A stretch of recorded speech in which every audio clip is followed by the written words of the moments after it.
And we got some breaking news out of the NFL where Alvin Kamara has been suspended for 3 games for his role in a fight outside of a Las Vegas nightclub back in February of 2022. Kamara pleaded no contest to a misdemeanor charge resulting from that incident and settled a civil suit with the victim. The former All-Pro running back took the podium today at Saints camp to apologize for his role in the incident, saying he let his family and his teammates down. Now Kamara will now miss the Saints' opening 3 games against the Titans, Panthers, and the Packers. He'll be eligible to return on October 1st at home against the Bucs. Now, while Kamara is sidelined, Jamal Williams, Kendre Miller are expected to take the reins in the New Orleans backfield. We do have a soundbite from Kamara. Let's take a listen. Yesterday, when it met with Roger, it went well. I'm not going to get into the details of what we discussed in the meeting, but it went well. I think we got accomplished what we need to get accomplished. So obviously, happy I got a chance to do that. Happy he gave me the opportunity to come up there because obviously I know that's not really protocol, but I mean, he gave me the opportunity and I took it and went up there and met with him and it went well.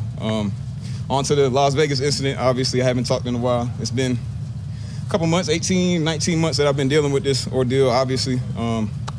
It's a tough ordeal to be in. I never want to be involved in something where someone gets hurt or severely injured or anything. Poor judgment on my end. Definitely a bad decision, but I'm a man. Everything I've ever done in my life, I stood on, and I could take accountability for it, and I could say when I'm wrong. And I was completely wrong, embarrassed the Saints, embarrassed my family, my mother, embarrassed myself, embarrassed the city, and the Shield, obviously, embarrassed the NFL. So, I just tried to do my best to kind of keep it as much away from the media and as much away from the team as I could. Obviously, it's hard to do that when, you got such a incident like that. So, I'll be lying if I said it wasn't tough. I've lost a lot throughout this ordeal.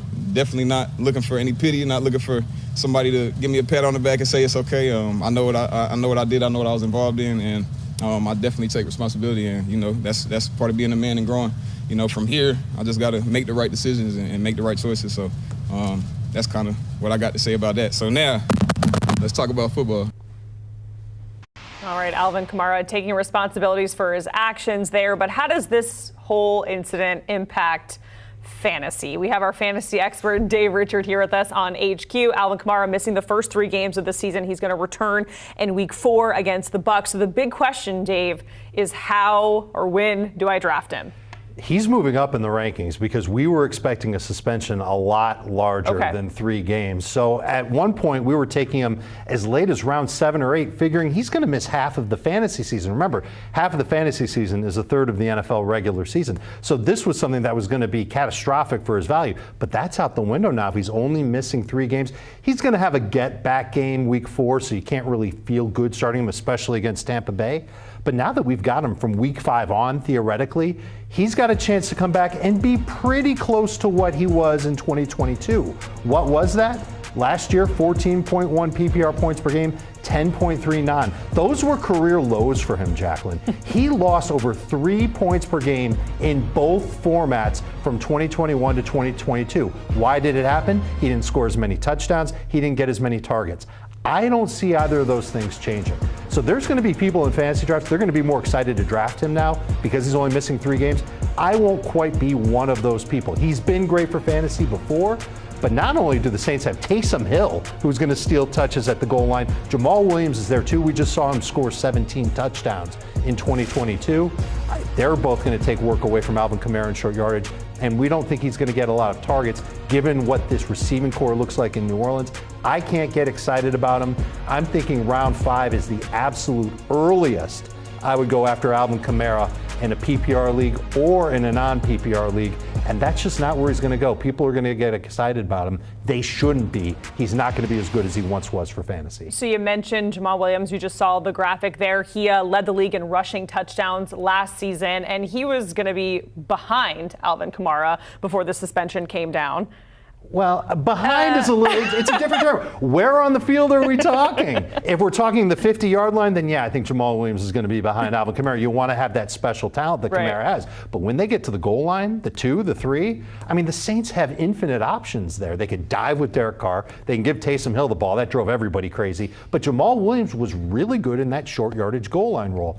They can take work away from Kamara, keep him fresh, and give the bulldozer, Jamal Williams, a lot of that work on top of Taysom Hill, which it drove fantasy managers crazy. It drove defenses crazy, too. So I'm worried about those touchdowns being there for Alvin Kamara. Once upon a time, they were there all the time. Right. Now they're not going to be.